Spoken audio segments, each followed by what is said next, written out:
120Hz, auto low latency mode, VRR and G-Sync. Oh, and it's also got HDR gaming, so if you are playing any games that support this, this is definitely the mode that you want to enable. So yeah, it's probably one of, if not the best TVs out there at the moment for gaming, which is perfect for my casual gaming needs. So it actually cost me about £3,500 or $4,600, and that was in the sale last year, so it's not cheap, but the quality of this TV is insane. So I know a few have asked how far do I sit from this TV. Well, I sit 10 feet, and that's 10 feet from the sofa to the screen. It feels quite immersive and it looks great. I have no regrets at all, and it's definitely a lot more enjoyable to watch this screen compared to the 86 and the 55 that I had before. So I've obviously wall mounted it again, and it gives it that kind of floating TV look. And for those interested, I actually have the TV 90mm above the unit, which I think looks perfect. Now, I have got it on a cheap Amazon mount, and I got this for about £25 or $30 or so. It'll easily hold over 40 kilos, and as this TV is about 26 kilos, it's absolutely fine on here. Now, the reason that I didn't go for a mount that was flush to the wall was because I have these lights behind it, as you can tell.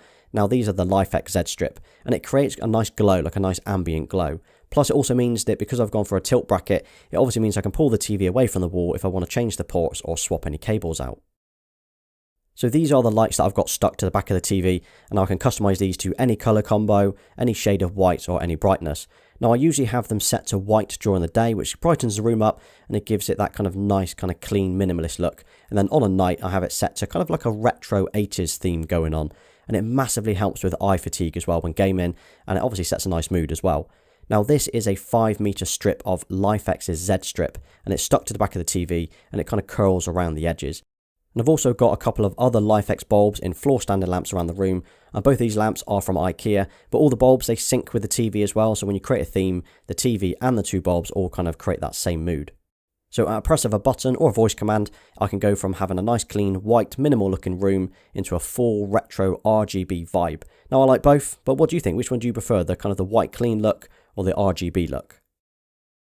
So you may have noticed that there are no cables at all going from the TV leading to the cabinet underneath. And that's because I've hidden them inside the wall. So if you saw my TV setup build video last year, you'll see that I had a channel chased into the brick wall and I put a plastic tube inside. And that lets me feed the HDMI cables through when I want to swap them out. Now I have an entrance at the top, directly behind the TV, and then I've got an exit one at the bottom behind the cabinet. So swapping the cables out is really, really easy. And I also had a power socket installed behind the TV, so I never need to pull the power cable through the wall, say for example if I change the TV again. So about 5 years ago, I wanted a TV unit that would fit all of my equipment in that I had, but I just couldn't find one that I liked. So I went away, I designed it myself, I found a local joiner and they built it for me. And it cost me about £550 or $750. And as you can see, it's pretty flush to the wall, and that's because I've actually cut the skirting boards behind it so it fits right up against the wall. And then on the shelf here, I've got some PlayStation icons, and these are made out of wood. It's walnut, and they were made by Geek Made Designs. And I think it adds like a nice bit of warmth to the pretty grey setup.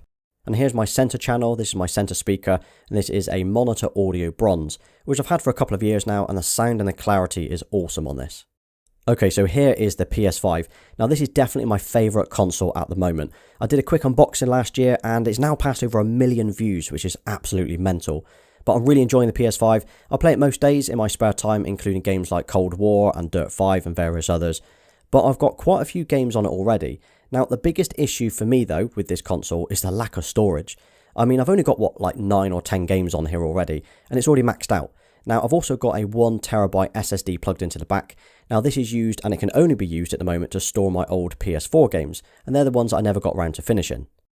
And with the PS5, I'm using the Astro A20 Gen 2 headset, and this is a great headset. I actually did a review on it a couple of months ago. I'm really enjoying it over the Pulse 3D that I was using before. But yeah, I absolutely love playing the PS5 on this TV. It's a perfect sweet spot for the size. It really is. Now, in before the "it'll overheat" comments, it's fine. The console really is fine on the shelf. There's loads of room. It never gets hot. I mean, it's obviously been sat here for about 3 months now with no issues at all. Now, I have been thinking of moving it to where the Xbox is over here. Now, I'm not sure though, because I like the look of it under the TV. And my worry is if I move it from the TV, it obviously takes away from that setup. But what do you think? Do you think it looks fine here under the TV? Or do you think it looks better over here on the shelves? Let me know in the comments which one you prefer. So something else you'll notice is the hole where the speaker used to be on the right is now just a door, and I actually made that at the end of last year. Now inside here, this is where I actually store my controllers. So I've got 2 charging docks in here. I've got the charging dock for the PS5, and this is the official one for Sony. And I've got the Xbox charging dock as well, so I've got a couple of controllers in there. Now this obviously keeps them out of sight. Now the Xbox one that I'm using, it's probably the best looking dock out there at the moment. And it's made by a company called Power A. And I absolutely love the look of this. So it comes with 2 battery packs and 2 rear cases as well. And that will fit both the original Xbox One controller, and it will fit the Xbox Series X and the Xbox Series S controllers as well. Plus it looks really, really nice. I think it looks nice with the setup. And the LEDs, they change between orange and white when it's charging. So looking inside the rest of the cabinet, I've got a 5-port gigabit switch, and this is used to provide a wired connection to everything I've got in here. Then I've got these 2 white boxes. Now these are the hubs for my Hive heating and my Philips Hue lights. Now I don't actually have many Hue lights left in the house now because I've moved most of them across to LifeX. So once I do the final few, I can get rid of this hub. And the same as last year, I still buy most of my games digitally. Now these are the only physical games that I have. So I've got a few steelbooks here that I really like the look of. Now digital for me just makes so much more sense. It's easier to switch between games. It's quicker for me to obviously purchase those and get them a little bit earlier sometimes. And the cost factor of reselling is kind of irrelevant if I never sell a game. Then I've got the original Nintendo Switch here, pretty much docked all of the time now. It never kind of leaves this cabinet. And it's not used a great deal these days, but it's awesome for games like Mario Kart and Ring Fit that I recently picked up, and party games mainly. But I'm still using a couple of carry cases, and these are from Satisfy. So powering the speakers in my room, I'm using the OnQ 686, and this is a 7.1 receiver. Surprisingly, it never gets hot, even sat in this unit every single day with the doors closed. Now I run everything to the TV for video, and then down to the AVR for audio, and that's via eARC. Now what's great about this is it's got AirPlay and Chromecast built in, so it means I can actually group them with my Google Home speakers. Also, I'm using one of these magic eyes, and it means that I can actually control the amp without having to open the doors. So I can change the ports and I can do the sound. Now this little eye sits in front of the AVR, so you can see here at the bottom, and then the other end is actually stuck to the front speaker, and that's what I can control using my remote. So talking about the speakers, I'm using the Monitor Audio Bronze range, and they look and sound incredible. So everything that I watch or listen to just sounds awesome. And fortunately for me, I live in a detached house, which means I don't have any neighbours that I need to annoy when I obviously turn it up. Now I've got the centre channel here, which I showed before. Then I've got these 2 bronze 2 speakers either side. Height-wise, they are perfect. They are set at about 60 centimetres off the ground. So the right speaker is on a Mission Stand-Sit stand, if that's how it's pronounced. And they are made from metal, and they have spikes at the bottom as well. Obviously, they're linked in the kit list. Now, they also have really good cable management. So the actual speaker cable itself goes through the pipe itself. So it's obviously hidden out of sight. Then at the back, I've got the Bronze 1 speakers. Now, these are wall-mounted on some swivel brackets, and they're just above ear height. And these brackets are solid. I mean, I think these could easily hold the Bronze 2 speakers as well. And then next to the right speaker, I've got this nice plant in a plant stand from Marks & Spencer's. This is the large version, and it adds a nice bit of colour to the corner and looks quite minimal as well. It doesn't need much water, which is great for me because it means it's almost impossible for me to kill it. But yeah, I'm really happy with these speakers. They look great, they sound great. I don't have a sub. That's something that I noticed people have mentioned before. I will get one. I'm probably going to look at getting one this year. Maybe a Monitor Audio one as well. Maybe drop some suggestions in the comments if there's any that you recommend. Then looking at the Xbox Series X. Now originally I was going to have this placed under the TV where the PlayStation icons are, but as soon as I popped it on the shelf, I knew it looked so much better here. So although I mainly play on the PS5 most days, I still play on this a couple of times a week, mostly on games like Forza Horizon or any games on Game Pass that I fancy trying out. So I've obviously got a couple of controllers. I've got the original black one that came with the console, and I've got the blue one as well. As for the cables, I've actually hidden them under the carpet. So there's an extra long, which is 4 meter in length, HDMI 2.1 cable, and that goes under the carpet, it goes behind the unit, up through the wall, and then into the TV. Obviously these are not the original HDMI cables that came with the console, but I've linked to the ones that I'm using in the kit list. So you might be wondering where my PS4 has gone, the 500mm PS4 Pro that I used to have. Well, I've still got it. I've actually moved it into the bedroom now, along with the 55-inch C9. It never gets turned on, I very rarely play it, but I didn't want to sell it, and I didn't really want to just box it up and stick it up in the loft. So it will sit here on the odd chance I just fancy playing it one day. So these shelves get a lot of interest and a lot of comments over on my Instagram account, and I've had them for about 3 years now, and I really like the look of them. So they've got solid wood with a black frame, and I think it adds like a nice bit of warmth to the room.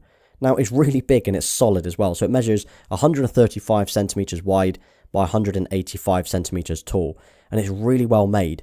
Now it cost me £500 or about $680, so it's not cheap for some shelves, but this has and will last me a long time. So I just use these shelves to display random items, to be honest. I change it up from time to time, but here's what I've got on it at the moment. Most of it's PlayStation merch, actually. So here's the Ellie statue from The Last of Us Part 2, and this was part of the collector's edition. I've got my PlayStation glass at the top, and this is the headset that I'm currently using. So this is the Astro A20 Gen 2s. Now I'm tempted to try out the new Steel series. I think it's the 7P. Let me know in the comments what headset you're using, and if it's worth me trying those out. And then here's my original childhood N64 console, complete with GoldenEye. So if you've followed me on Instagram for a while, you'll know that this has always been featured in my setups almost since the start. And this is easily my all-time favourite game and all-time favourite console. And this is the Harman Kardon Citation 1, and I use this for voice commands and playing the odd lo-fi beats during the evenings or when I'm not watching TV. So as my controllers are all in the unit on their charging docks, this is now the only controller that I have on display. And this is the 20th anniversary PS4 controller, and it's placed on one of these wooden stands by Geek Made Designs. Absolutely love this. And then there's just some other random items on here, like a wooden table football set, some fake plants, and not much else really to show you. And as for the cables and the wires, I've actually hid and stuck them to the back of the metal frame, and it means it keeps them all out of sight. So the two speakers I've got here, and obviously the Xbox, it means when you look at it, you can't see any cables at all. So I've obviously got a sofa opposite the TV, that's where I sit, I don't just sit on the floor. But I really don't like it, and it's why I've practically never featured it in any posts on Instagram, in no videos on here, but I have ordered a new one. So in about 15 weeks I will have a new sofa. It's nothing special, but it means I can start showing the other side of my room. Now I do have this nice Sherlock chair, and this is from Next. It's in like a tweedy grey fabric, and it's got a button back as well, and it's so comfy for chilling out. I'm actually literally sat in this chair right now editing this video. Also, I've got this cable knitted footstool. This kind of moves around the room depending on where I want to use it, but I really like the look of this. So something that I've often shown in photos but never a video is this coffee table. Now this I've had for about 8 years now, and it was from a company called Barker and Stonehouse. I think it cost me about £300 or £400 back then. Now I really like the look of it. It's massive though, it really is. But I've actually been wanting to change it for the last couple of years, but I still haven't found a table that's kind of as nice looking or as solid. So that's it, that's my room. That's a quick update for 2021 since the last tour that I did about 6 months ago. And a few things have changed, but it's not finished either. So this year we'll see a new sofa. It's going to see some paneling on the walls behind that sofa, possibly new speakers and a sub, and maybe a new table as well. But that's about it. I can't think of anything else that I really want to change in here now. Overall, I'm really happy with the changes that I've made to this room. It's exactly what I wanted. It's kind of a perfect place to chill out, watch movies and game. And if you've made it this far in, well, you've just made it to the end. So thank you. If you drop a 2021 TV setup in the comments, I'll give you a thumbs up, as I know you've made it to the end. And if you liked it, please hit that like button, as it obviously helps me out. And don't forget to subscribe to the channel if you haven't already. You can also follow me on Instagram and Twitter. Until next time.